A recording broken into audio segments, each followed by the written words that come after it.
So, Berto, let's talk about Black Mirror Season 4, Episode 4, Hang the DJ. What do you say? Hang the DJ, hang the DJ, hang the DJ. Hang the DJ, hang the DJ. I used to think it was I'm the DJ. I'm the DJ, I'm the DJ. Well, that makes more sense, honestly. Yeah, because I never had paid attention to the lyrics when I was a kid. So I just thought it was a song about he wanted to be the DJ. I'm the DJ, I'm the DJ. But I remember when I first heard this song in the mid-'80s, I was like, hang the DJ? Burn down the disco. Why would you want to hang the... and panic on the streets of Birmingham? Well, and especially because most of the lyrics, you know, as a kid, I would have heard it in Colombia, and his thick accent, I probably wouldn't have understood most of the lyrics anyways, right? So I was like, there's a lot of London, but I wouldn't even know what Birmingham is, right? Later in the song, he repeats 20 times, I'm the DJ. So I conclude it's a song about him wanting to be a DJ. This is the Psychology in Seattle podcast. I'm your host, Dr. Kirk Honda. I'm not a DJ, nor would I want to hang anyone who's a DJ. And I am a therapist and a professor. My name is Humberto Castañeda. I carry a bag with some old vinyl records, and I play them side by side in clubs. At least that's better than modern DJs who just press a button on their Apple Macintosh. This episode was directed by Tim Van Patten, who has directed some of the best TV shows of all time. I thought you meant our podcast episode was direct. I'm like, we have a director coming for this episode? Yeah, Tim Van Patten is over here on the couch. Hi, Tim. And he's going to... Hello. He's going to be finally giving us some pointers on... Welcome. Stay a while. Listen. Tim Van Patten has directed some of the best TV shows of all time, some of my favorites. Boardwalk Empire, Game of Thrones. Nice. The Pacific, which is a war TV show. The Sopranos, which is awesome. Rome. Wow. Have you ever watched Rome? Oh, I love Rome. I've watched it like 4 times. Really? Yeah. And that's me and The Sopranos, which I've watched like 6 times. Deadwood. I've never seen Deadwood, actually. The first season and a half is pretty good. The Wire. Oh, one of my favorites too. Sex and the City. One of them, I never seen it. Yeah. And Touched by an Angel, like back in the day. Among various other TV shows. I was touched by an angel. Yeah. Written by Charlie Brooker. He's the main creator of Black Mirror. Stars Georgina Campbell, who plays Amy, and she looks exactly like Rosario Dawson. I know. And so I know she doesn't look like Halle Berry, but did you ever watch that movie that everyone hated, but that I loved in a bad way? Monsters Ball? 43, no, I love that movie. No, 43 and a half or whatever, 43. No. It's a movie, it's a funny movie, a skit movie that everyone hated. It's rated one of the worst movies on Rotten Tomatoes. There's a skit with Stephen Merchant and Halle Berry where they're going on a date. Oh. And so even though these are completely different people, in my head, when I saw the episode and when I think of the episode, all I can picture is Stephen Merchant and Halle Berry. It's the second time Stephen Merchant's come up on this podcast in this month. Because no, I mentioned that the guy looks like Stephen Merchant. Oh. Yeah. He doesn't look like Stephen Merchant. No, but I know, not like... He's a white guy. Not literally, but if you step back, close your eyes, turn around, he does. Georgina Campbell's been at a bunch of TV shows, and I went on the internet to see if other people thought she looked like Rosario Dawson, and of course, lots of people think she looks like a young Rosario Dawson. Yeah. She was, and she's coming up, she plays lead in a new TV show coming up about early Superman called Krypton. What? There's a TV miniseries. That's crazy. Yeah, maybe a Netflix miniseries coming out called Krypton, which, you know. How is that different from the one they had before? I think this takes place on, I don't know. On Krypton? I'm thinking the whole thing takes place on Krypton. But he was a baby. He was like But it newborn. gives like because, you know, there's a whole, correct me if I'm wrong, comic book backstory to the whole blow up of the planet thing. And, you know. Well, I'm sure there. I don't know because I don't follow the DC comics. Oh, I thought you did. No, I like those heroes, but I never read the comics. You didn't read Dark Knight or any of those? I mean, sure. Okay. I've read some of the main Batman ones, and I've certainly read The Death of Superman. And when I was a kid, I owned comics, but I never knew all the plot lines and stuff. I mean, they've been around for 70 years, right? But even in the movies, there's a. But in the movies, I know the movies. There's an implication of there's an interesting backstory to the whole Krypton scenario. Yeah, all I was saying is that he was an unborn and then newborn child in Krypton, so I didn't get it. And Frank is played by Joe Cole, who has been on several TV shows, but the only TV show I remember him from, and I didn't realize it until halfway through the episode, is Peaky Blinders. Have you seen that TV show? I have seen one episode. Yeah, the first 2 seasons I think are pretty good. After that, it gets a little out of control. And he was also in Extras. He played the agent for Ricky Gervais. The plot: Frank and Amy meet on an online date. It's seemingly their first online date they've ever had. It feels very familiar to modern times. They meet in a restaurant. They're nervous. They've been set up by an online date. Blah blah blah, and they have a meet cute in the classic romantic comedy sense. They have good chemistry. They're making jokes. You can relate to both of them. You think these are 2 interesting quality people. And there's an odd moment right off the bat. Right. Where they are like, can we eat each other's food? Yeah, because they say, oh, you got the such and such? Oh, I got the, ooh, I would love to taste that. And she's like, oh, we allowed to? Yeah, and they both look over, and there's a shadowy figure, a bouncer looking guy who seems to be observing them, making sure that they're following some set of rules that we don't really understand. And they also both have this personal assistant coach. It's like a computer. It's like the version of like a smartphone or something. It's hilarious. It's like in the future they expect people to walk around with a little electronic device everywhere they go. Yeah. That talks to them. Yeah. And also we learn that in this world there's walls. Like this community is walled. And roofs and windows. No, it's like there's this giant wall that is surrounding this community. Which at this point I took as they've gone on a retreat of some sort to find love. Right. For the first bit of maybe half of the episode, I was like, so they lived in some kind of weird world, but then at some point they say something like, well, we don't know what's beyond the wall. They say that. And they sort of give it away. I mean, they sort of don't have it be a very big reveal in the end because they start giving it away along the way, right? I didn't know at all. Oh, really? Because he says early on, what if this is a simulation? But he says like, well, have you considered, because they've got all our data on this thing. They know who we are, what we like, what we don't like. What's stopping them from just simulating us?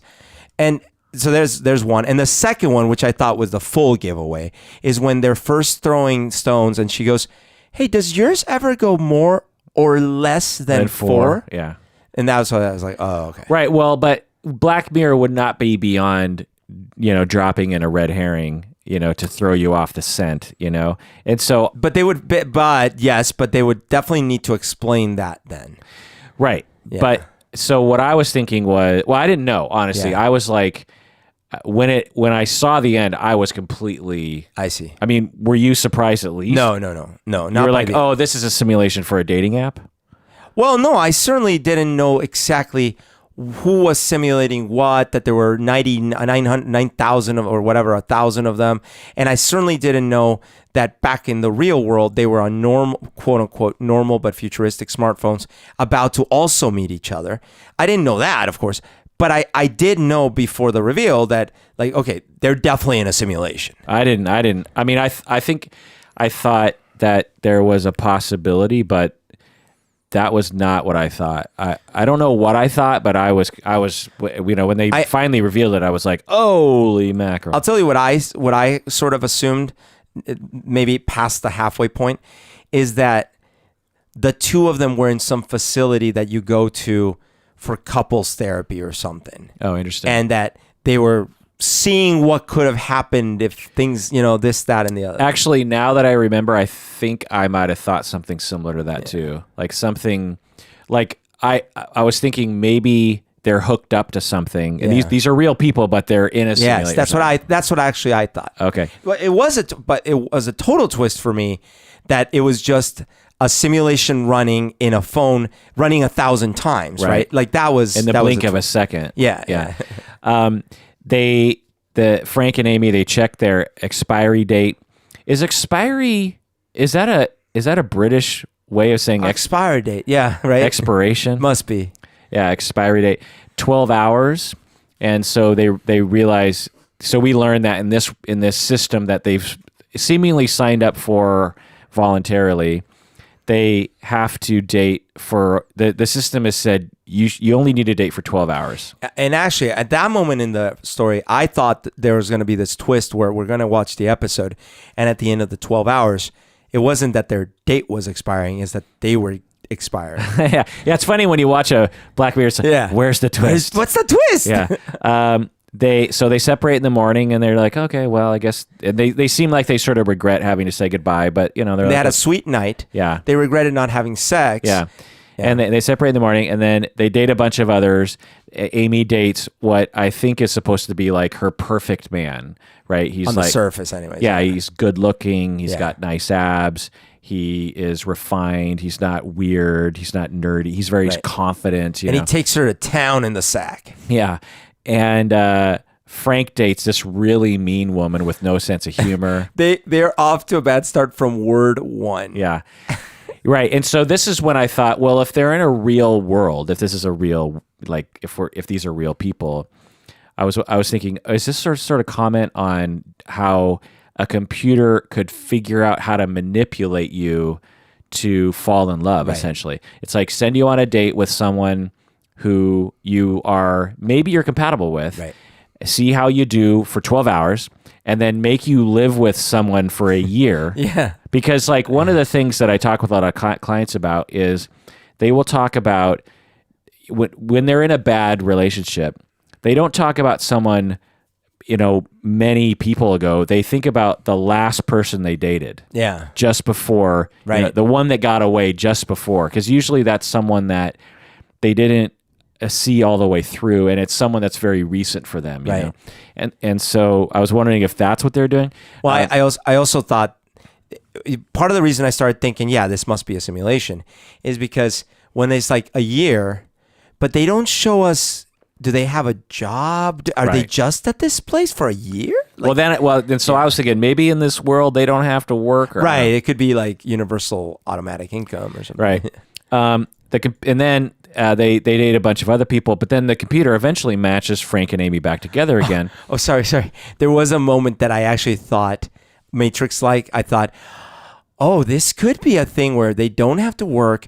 And computers are always running simulations on humans, non-barbarically, but like trying all sorts of different combinations and shit.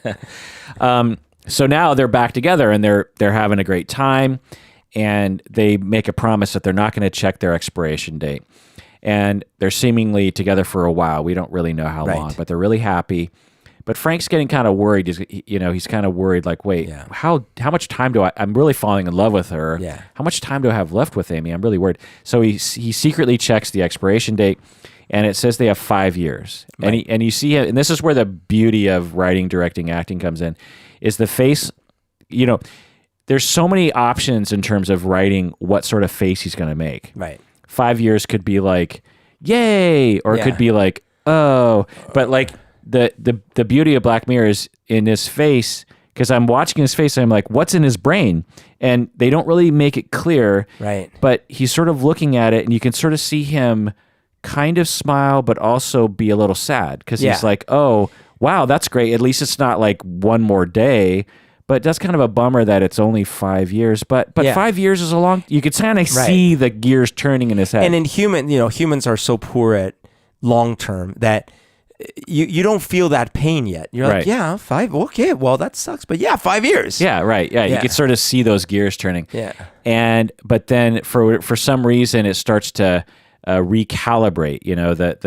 The coach is saying, oh, recalibrating 1 year, recalibrating. Oh my God, 3 months, and he's so like, stop stressful. it. There's always a reason. Recalibrating, and he's getting upset. And then it says just like a few hours or something. Yeah. And then they're hanging out, and he's upset, and she's like, "What's wrong?"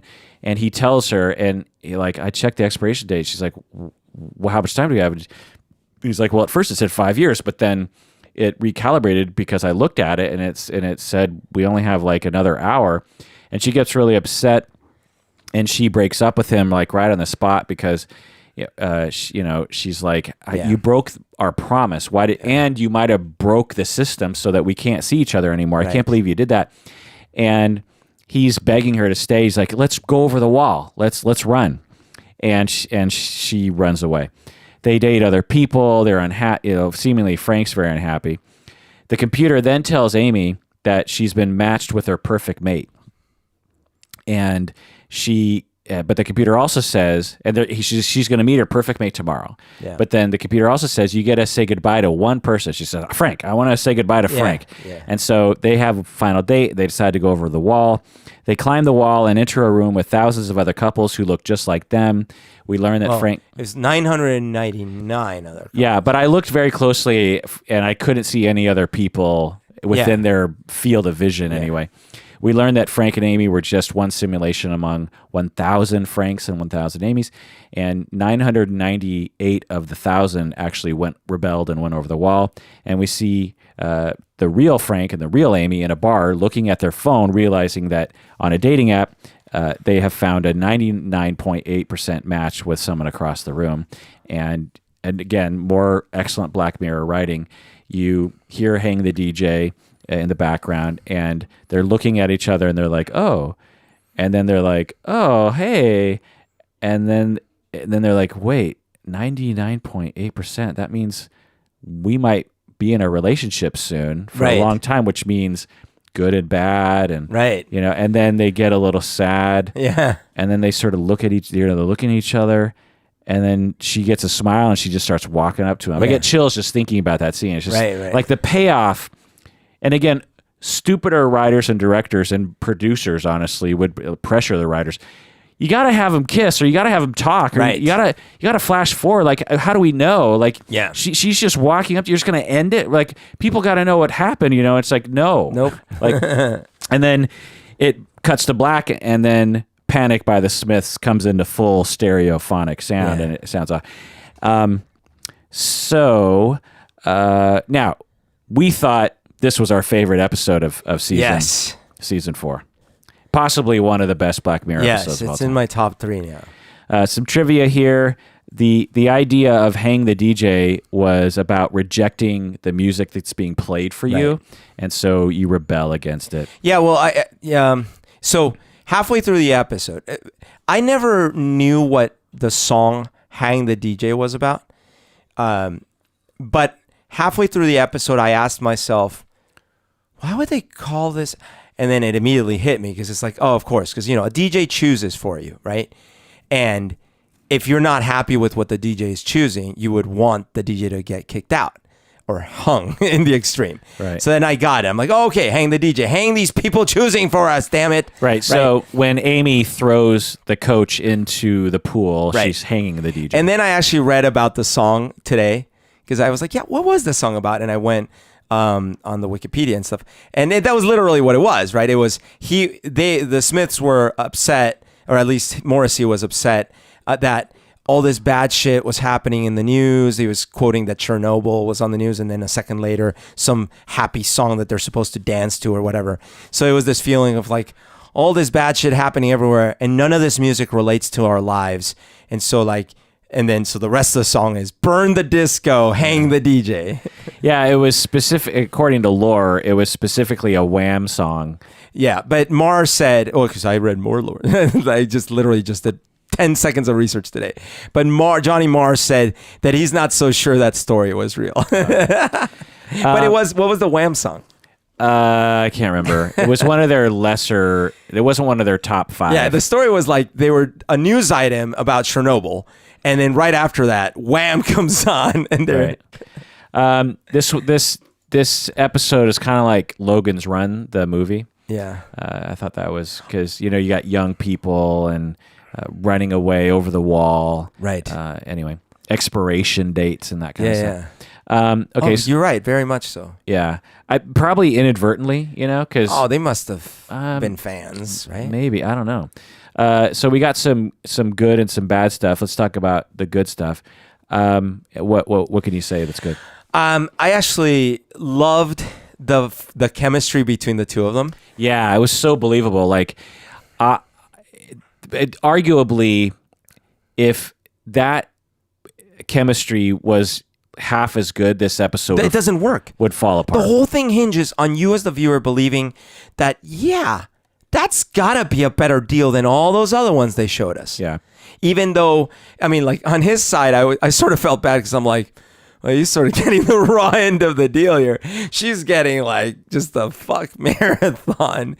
But still, they show us her as a shell outside her body, all these things. But I thought that was good in terms of gender because it would be tempting to not do that, right? It'd be tempting to be like, well, let's pander to the men and let's give him he like sows his oats. Yeah, and let's give her someone who's just like a abusive asshole. Right. But instead they're like, we'll give her, arguably a better guy. Yeah. And she throws herself at him. Yeah. She's like, he's like, I've found that it's better to have sex on it. She's like, yes. Yeah, she's like, okay, yeah. And I thought, that's interesting. Like, that the writers are really. And he wasn't a dick. I mean, he was he wasn't very talkative, and he did. I mean, it's funny. He cleared his throat, wasn't it? Or no, he went, right. And she's like, that drives me nuts. Right. And so it's supposed to give you like the common dating experience of like, I don't know why I don't like this person, but I don't. Right. I'm just not into it. And then a lot of the other ones they showed us, there didn't seem to be anything specifically wrong with them. Right. She just wasn't connecting. I guess one of the bad things about this episode, now that I think about it, is with her, when she got that guy for a year, that was perhaps more realistic and sort of an okay simulation. Hooking him up with someone who was so arguably bad for him. Yeah. I wish they would have made it more subtle. Like someone that he could kind of get along with, but just wasn't Amy. Yeah. You know what I mean? Just I like her, but that's a good point. So now, and they didn't really depict any other relationship in depth after that, This could have been the simulation that was set to extreme, Right.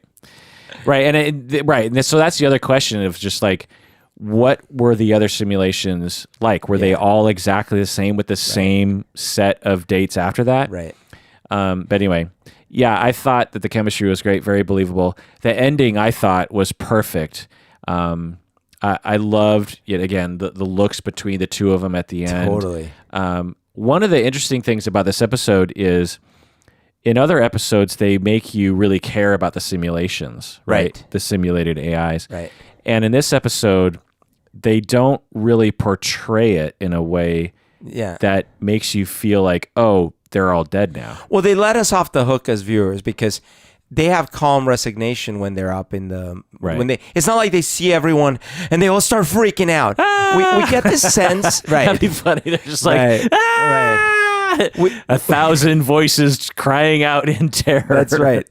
I actually got the sense, and they gave us enough hints that the simulations are sort of self-aware, but also glitchy. Like, for example, who in the real world wouldn't question, not the 10th time, not even the 3rd time, but like maybe the 2nd time that a rock skipped exactly 4 times, and then let alone after hundreds, and you're like, okay, what the fuck, right?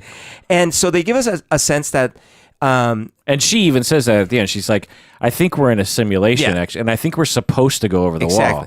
And so these are not actually 100% well-rounded humans. But the way they portray it, these people have emotions. They care about their lives. They care about their love lives. Yeah, but there's things like they don't care where they're at, or they don't notice that they can't leave. Yeah, maybe they don't really notice the bouncers are there to kill them. Or jobs or right, anything. Right. Yeah. So that's where I got the sense like it's the thing where to the simulation, it feels as real as the simulation is made to feel, right? To us humans, the real world feels real because it feels real to humans. Maybe what the show should have done, which of course would have ruined it, but is they should have said like, you are needed in another simulation soon. We're gonna, you know what I mean? We're gonna wipe you, but your soul's gonna go to another. Yeah, I like this episode because it's very, as with Archangel, it's very familiar to contemporary dating. Yeah. You know, there's a lot of elements to this where you're just like, wow, this is like very contemporary. Right. It's sort of like how 15 minutes, what was that episode called? 15 Million Merits. The 15 Million Merits episode, as I was watching it, I'm like, what in the world is happening? Like, where are they? Like, they're underground. They're on these bikes. They're playing video. Like, this one felt grounded in. Well, stuff. no, 50 Million Merits. Even though it looked and was like this, where are we? That's when I fell in love with Black Mirror, because as I was watching it, I was like, somehow this is touching on something. Oh, I see. Inside of my current life. This You're metaphor, saying that they're able to, even when they place it in a very odd setting. Yeah. You're still okay. You know, like with Nosedive, it's like a very strange world, but you're like, you know what? Yeah. Right away, this feels oddly familiar. Yeah. Liking everyone and being worried about, you know, Yelp ratings and stuff. Also, one of the best things about this episode is you can easily recommend it to people who have never seen Black Mirror. Oh yes, like if you're worried, like I don't know if this person's into tech or sci-fi or Twilight, or I don't know if they could really stomach, you know, a crocodile. Well, and I would say even more so than the Star Trek one, right? Because this one, you don't have to be into tech, like you said, you don't have to be into sci-fi. Yeah, it's a rom-com. Exactly. Yeah. And understandable, nothing's too freaky, and in the end it's like, oh, you know, it's not a huge leap. Right. You know, and so you could absolutely, and it has a happy ending, you know, and you could absolutely recommend it. And then you recommend it to someone, they're like, they all died in the end. What about some bad stuff about this episode that we could say? What are some downsides, things you would have changed? What do you think? I'm talking because you aren't talking, and when there's dead space in the episode, it's hard. I'm finding it hard, man. Okay, just say that. So I'm finding it hard. There's no dead space. I'm finding it hard. Or at least just go. I'm finding it hard. Can we harmonize? I'm finding it hard. Okay, let's take a break, and when we get back, let's pull this episode from this nosedive.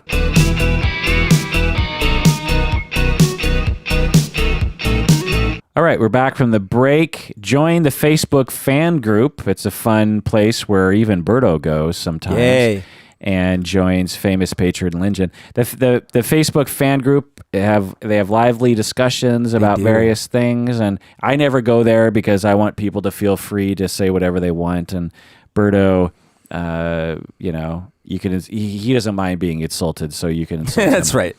Also, tell a friend about the podcast. If you're in the field, you're in a training program or a consultation group, tell the people about the podcast. That's a good way for us to spread the word. Review us on iTunes. That's another way you can help sort of spread the word. Also become a patron, obviously.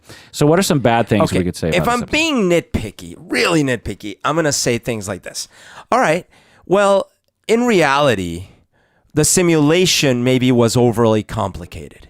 Okay. Because, you know, if you think about what the simulation would have been trying to do, it's like, well, we're trying to see how these people's personalities would interact with other personalities. Yeah. Okay, that's fair. This point didn't occur to me till late in my thinking about it. Yeah. But yeah. Which is basically like, well, but do you have to simulate a whole world? Like actually a world that is not familiar to a human being. Well, not only that, but it's like, it only tests, if you really just looked at it, it's like, well, what exactly are we testing here? We're testing whether or not they will go over a wall. Like, that's not what we want to know. Right. We don't want to know if these guys are going to go against, like, the government together. Right. And what we want to know is, so what I was thinking was, a better, but it, of course, would be a lame TV show. But a better simulation is, you take a Frank and you take an Amy and you put them in a world where there's an online dating service and there's 100 other people in that community. Yeah. And you don't have bouncers. You just have a wall that they just can't get over. Yeah. And they just, well, I don't know. You just can't go over the wall. I don't know what's over there. And they keep dating, and then they date all 100 people in that community. Yeah. And who do they choose to marry is the thing. Like, because that's really what a dating app is supposed to find, or an even sort of more precise thing. Because as we get into this tech, it's like eventually, I'm guessing, I don't know, 75 years from now, we'll be able to actually do something like this, exactly like this. You know what I mean? With actual almost facsimiles of human beings inside of a phone, Yeah. And a better way would be you run 1,000 different simulations of some kind of, sandbox situation like that. And then the thing that pops out at you on your phone is not like 99.8% match, but we ran 1,000 simulations just now. And in 55% of them, they chose to be together for over a year. Yeah. In 20%, they actually decided to be together for over 5 years, and in 3%, they actually got married. Yeah. And then you can kind of gauge like, oh, okay, so based on the simulations, like I have, or another stat would be like, and in 90%, even if you break up after a week, you don't really, your simulations didn't regret having been in a relationship. Right. So that's a more granular result, which you don't realize they could have gotten by double clicking on the 99%. I will say, as devil's advocate, I think, maybe we are thinking, well, this would be an improvement, but maybe the developers of this system thought, guys, it's so impossible to predict who you'll be happy with. But I have a theory. What if we run some simulations, and the thing is, what is love? Love's so hard to define. But we're going to define success here as if you're willing to go against everything for that one person, then we'll give you a higher rate of success. But what it doesn't show is the other couple in the bar, Hang the DJ's playing. Yeah. Those people are extremely law-abiding, scaredy cats. Yeah. And so they will not match with a single person they ever meet on this app, because they're the kind of people who will never go over the wall.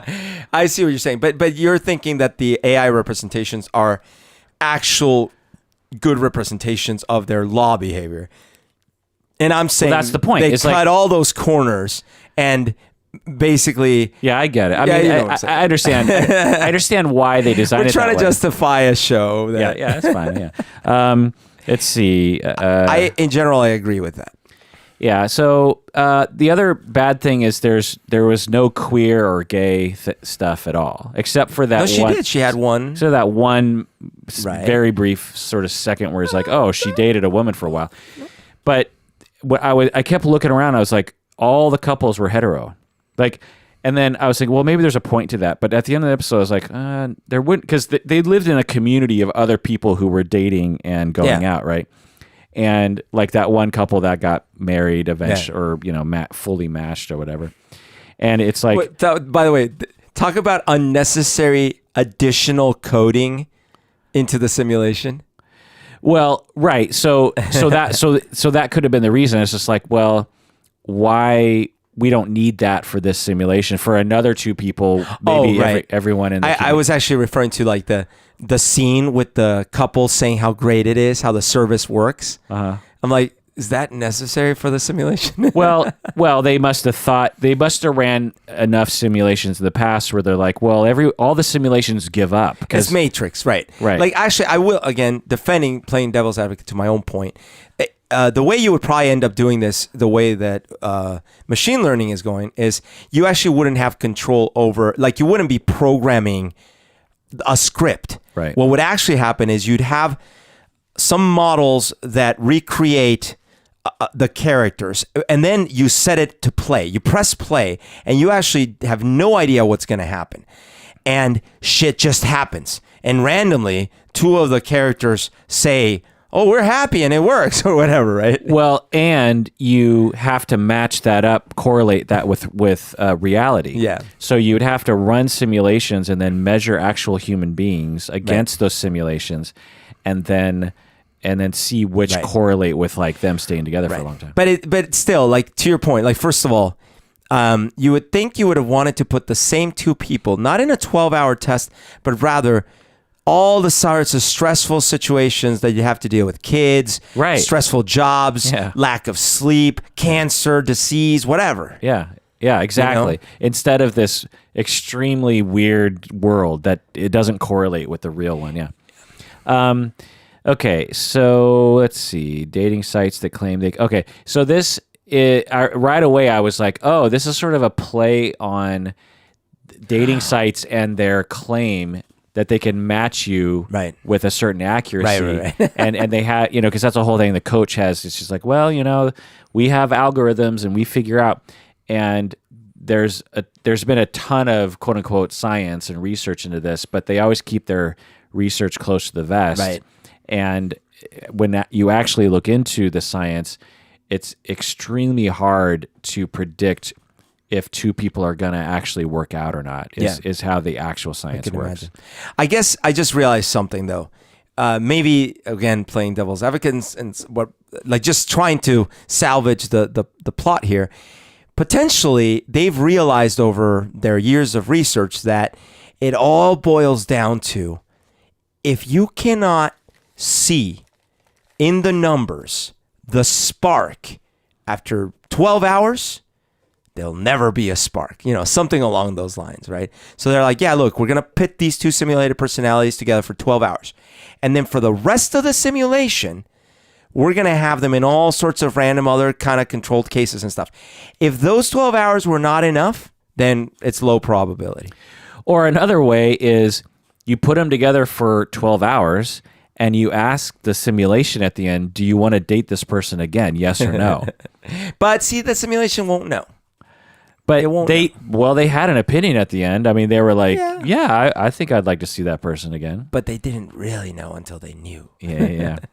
I loved the moment where at the very end when everything sort of becomes revealed and you're just like, you have this simultaneous happiness, like, oh, they're in real life and they're really going to meet in the real world.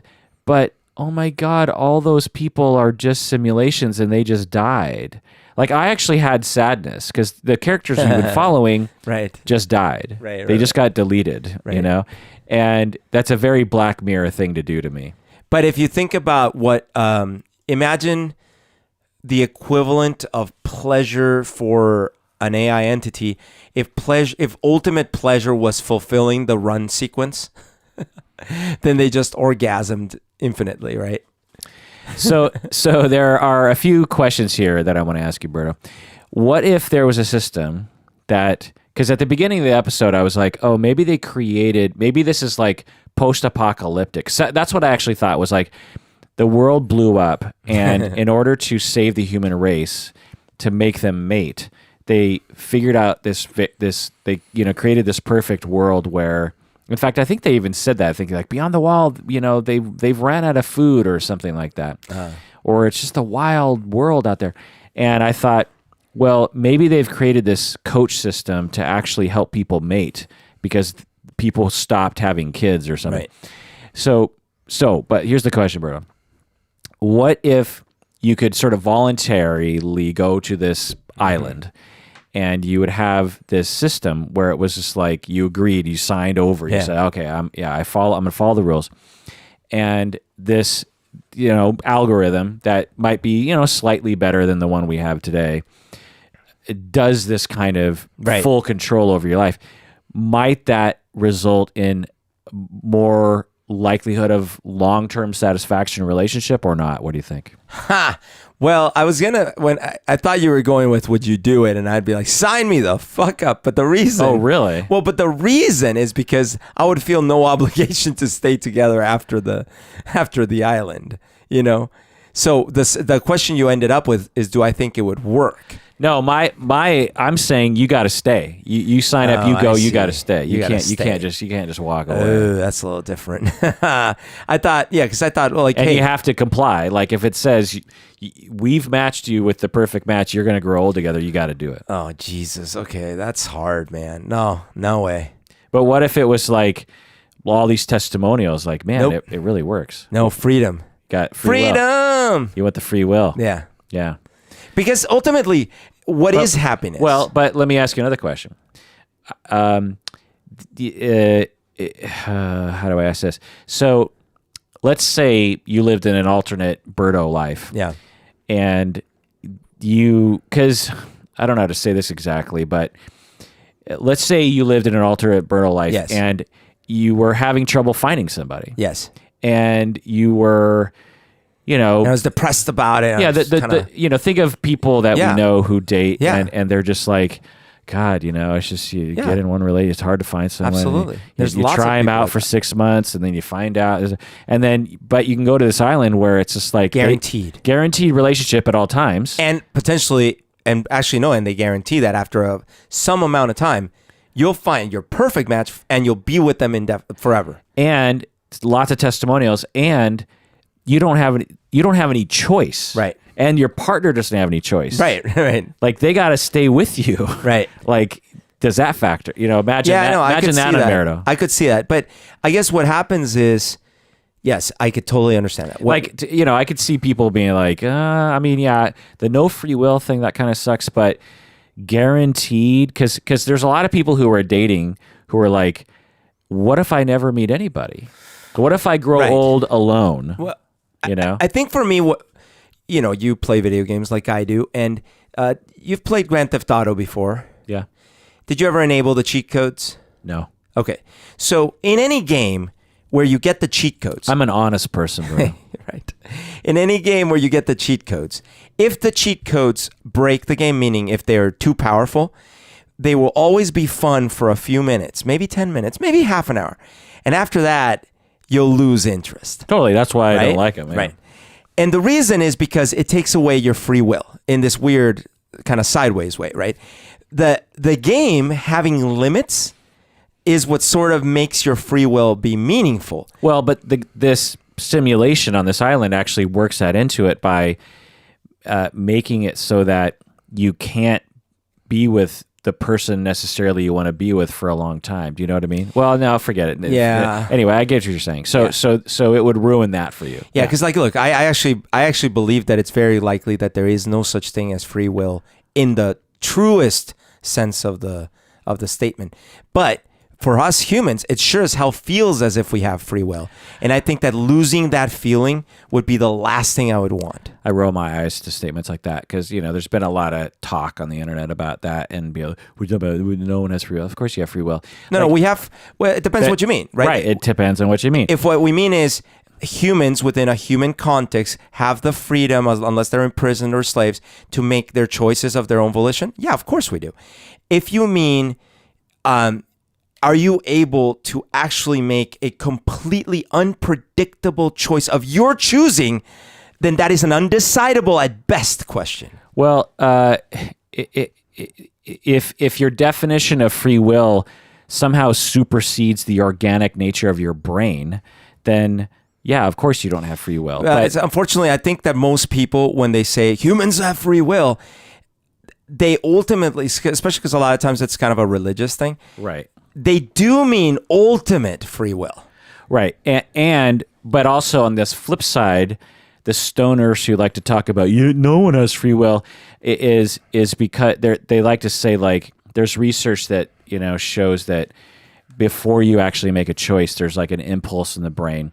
And all I have to say is, like, you don't understand how brain science works. There's no fucking way that our current science knows how to measure such a thing. And two, how do you know that's not the beginning of free will? No, I have no. Yeah, that is a what do you call it? A red herring, right? And of course, we are completely locked into our bodies and our impulses. Like, I don't have free will not to sleep at night. eventually I'll just fall asleep. I don't have free will not to drink water. Yeah. I don't have free will to avoid other human beings. I have needs that I need to fulfill, but I absolutely have free will. Now, they'll say, well, when you meet someone, there's pheromones and it compels you. No, it doesn't. Like, one, if it does, we can't demonstrate that today. And two, I highly doubt that those kinds of things are like automatically programmed. Our decisions emerge from billions of factors within us that have to do with lots of things. Now, you could say that is not free will, but again, it depends on how you define free will. And that's the whole point. So like the reason, I'm going by the Sam Harris line of argument. And the reason I actually think, because you think it's like, well, what's the point? It's such a pedantic thing to argue about. But the reason he brings it up is for a very humanistic reason, which is that a lot of us privileged folks in the world like to think, well, yeah, I'm privileged, but I mean, it's because of my hard work and my dedication that I have this big house and this car, and right. And we like to feel that way, right? And most of us feel like mistakes were bad luck, and when we succeeded, it's because we're so good. Totally. And then he points out, like, okay, so you didn't choose your genes, where you were born, who your parents were, what your parents said or did with you, what your teacher said or did with you. Right. You didn't choose what the car down the street was, et cetera, et cetera, et cetera, all the way down to the last second of the last word that I said. And that is his line of reasoning. Right. And so when you go down that road, let alone if you go to the quantum physics and the understanding that there is maybe no decidable physics to the universe, all these things, then yeah, from that perspective, it's a ridiculous thing to say, I am who I am because I'm so good, and you are who you are because you didn't pull yourself up from your bootstraps. Because of your choices, right. But Yeah, that's very different from saying, therefore, humans have no free will and everything's irrelevant. Right. Like, and even more precise, your political views are very predictable based on factors that we can measure with demographics, but not always predictive. Yeah. So therefore, free It's will. all curves. Well, but even you would actually like the lack of free will, if you will, because you like to point out that so much of what we think is sort of biologic has been indoctrinated into us. Right. So I'm not calling it free will per se. I mean, when I think free will, I think at any given moment, can I choose? Yeah. Like, can I choose? Does it feel like I have free will? Yeah. Well, can I choose to end this podcast and never make another episode? Yes. Like, that's a conceivable choice. Yes. And what someone would say, if we're going along non-pedantically with that, would say, like, the proof is in the pudding. I make choices I just chose to lift my hand. Right. So when I the free will I'm referring to is that.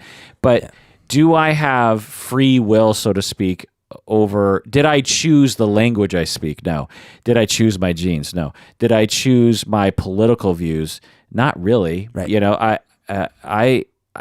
For me to have been a Republican based on, or a right winger or super conservative based on my background would have been extremely strange. Not necessarily my background, but like after going to college and being with all the people I was with, it would have been extremely strange. But I have friends who had the exact same background and they are super fucking conservative, So I'm influenced, you know? Well, and even the question of what does it mean when we say, did I choose? What is I in this context? Is it, which part of your brain are you talking about? Right. So, and that gets into consciousness and, which there is a very viable argument for saying things like, there is no I, you are connected. Yeah. You are connected to the world. When you isolate the I in a what do you call it? A chamber, what do they call it? With no stimulation.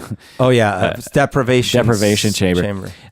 You start to lose your sanity because you no longer have your identity, which is connected to people and sounds and anyway. But the only thing I was trying to go with that is that, irrelevant of the philosophy of it, I feel like I have free will. Yeah. And that's the last thing I would want to give up. Interesting. unless you were so desperate because you couldn't find anybody and you needed someone, and this guaranteed. Yeah, desperation could trump because it. this island would guarantee you somebody. I suppose. Yeah. Well, it would get it. Yeah, no. I suppose I may find myself giving that up. I see. Another question here, Roberto. Let's see. What if there was an app that could run 1,000 simulations based on your personality? Would it work? Would it work? Do you think? Oh, I think for the dating or for some aspects I do think I could easily imagine parts of my behavior, personality, the way I look, etc., being simulated for effect. As an example, we know this already with the apps that make us look older, right? They're not running simulations, but what they did is the simulations were already pre-run by having data fed into a model, right? Yeah. So we already do this in a way. We say, well, what would Kirk look like when he's older? Right? And we're not guessing. We're using data of what humans look like when they're older to estimate what you're going to look like when you're older. Similarly, you could imagine like, well, what would be the best haircut for me? And then you run simulations or you try a whole bunch of models and you evaluate them versus people's preferences or things. And then with personality, you could say like, well, what would be the most effective communication style for me, or the tone of voice? How loud should I speak? You imagine a whole bunch of things that could be simulated. Right. So that's what I was thinking was if you had this tech, there would be so many other things that would perhaps be even more useful. Yeah. Like you could even, I was sort of just brainstorming. I thought like two countries enter into a war, and instead of actually killing people, you could just set a simulation of the battleground, right? And whoever wins, then they win the territory or something. Yeah, because you're like, well, and actually the whole free will thing would enter there, because you would say like, look, your scientists know, and I know, and my scientists know that these simulations predict very accurately. And you see, we just ran the simulation, and you see that in the simulation, 99 times out of 100, we win. Yeah. And 70% of those, it's disastrous for you guys. Right. Do you want to physically go down this road? Well, right. So there would have to be some rules of engagement that you'd have to be locked into a particular, result. Or you could run the simulation to see whether or not you should proceed. You know what I mean? Yeah, I would just, like the way I would use, in fact, what are we saying? The military already runs simulations left and right trying to predict what's going to happen in a battle. But if you actually had actual humans and civilians. Anyway, another one would be starting a business. You could be like, you'd run 1,000 simulations of starting a business in that location, and you would, get sort of random people that fit the demographics and see if patrons actually, eventually went to your store. Right. Or how should I present myself at a job interview? Right. You could run simulations on different styles of responding to questions or something. Right. Now, so the thing that's interesting is running simulations was a very 90s thing. Yeah. And early 2000s. Actually, no, 90s and 2000s. Running simulations will come back. But for now, it's all like you don't have to run simulations. You just have to look at the data you have available to you. And if you don't have the data, the question is not how can I run a simulation, but how can I acquire the data that I need? So a different way to look at it would be, well, okay, so if what I'm trying to do is decide on who's going to patronize my store on this corner, what I need is to find data about humans patronizing stores of similar types. And then that's essentially the simulation. But they run simulations for like weather. Yeah, and they still do, right? And for like what would happen if when the ice caps melt completely, they run a simulation. Right. So what's happening is when they're training models now, it's flipped on its head a little bit. Instead of programming in all the parameters and then running a simulation, they're instead saying, well, nature already ran the simulations.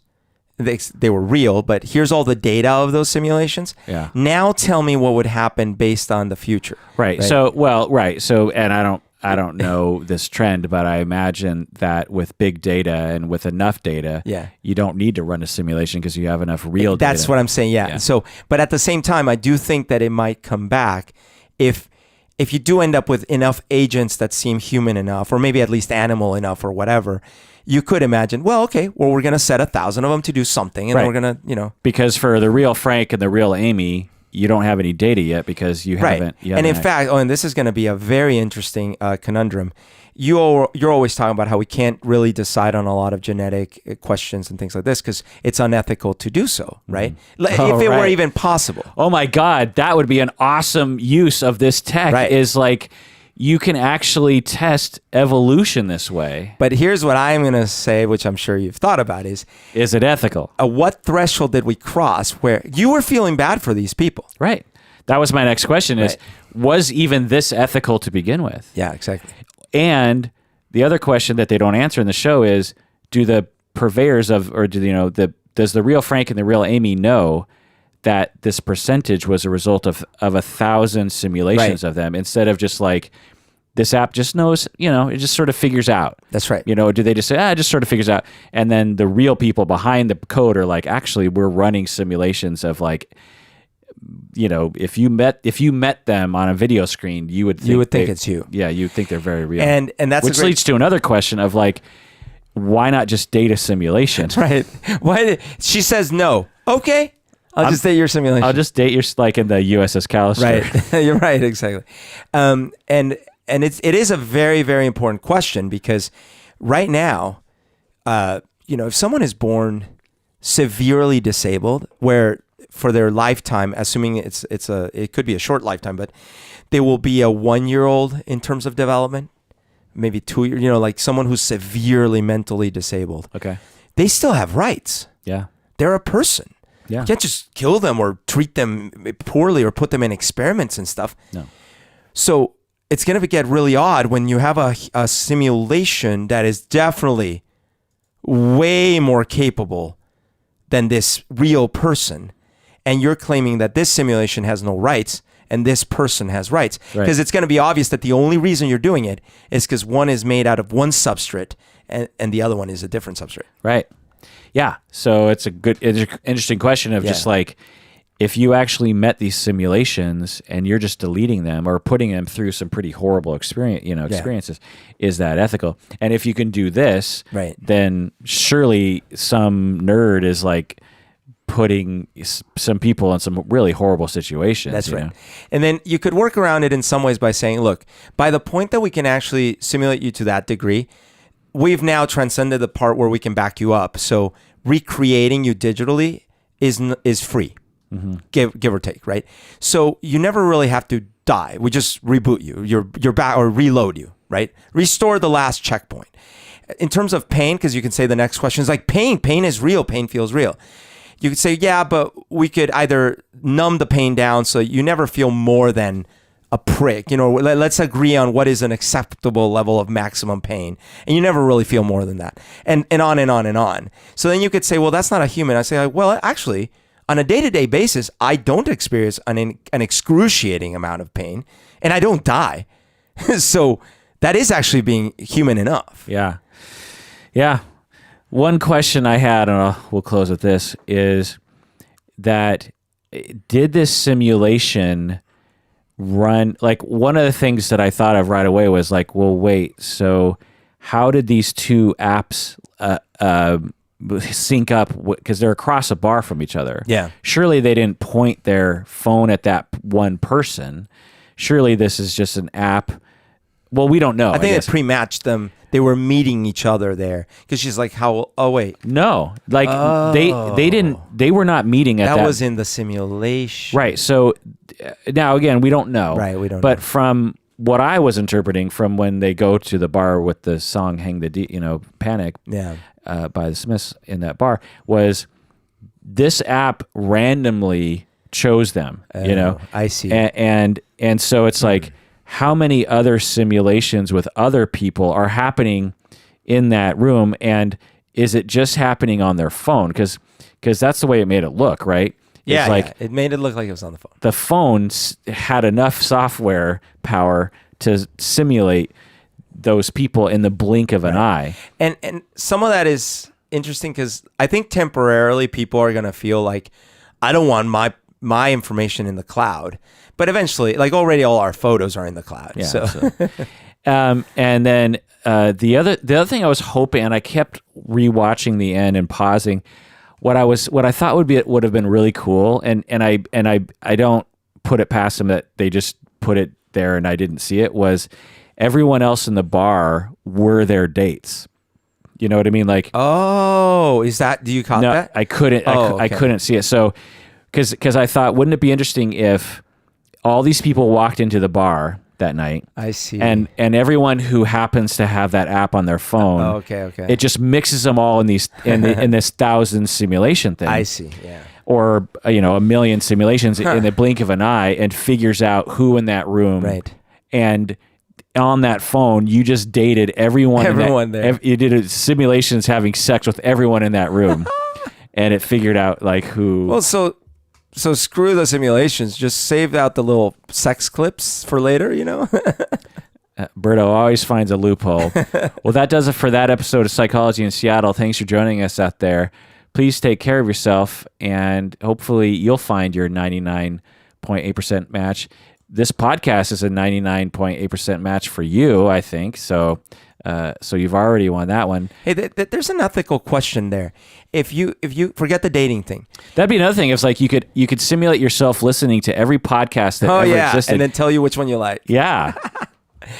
So imagine you could go into a bar and point your phone at someone, and they have the same app or whatever, and it's called the My Life app or whatever. And the point is, it knows enough about us, and it's got all our imagery and stuff. It can generate a little porn of you and that person having sex. Is that ethical? Well, can we allow this? If you click the I agree at the end, then you're right. But everyone has to agree. Right. Yeah. Well, that does it for that episode. Take care of yourself because you deserve it.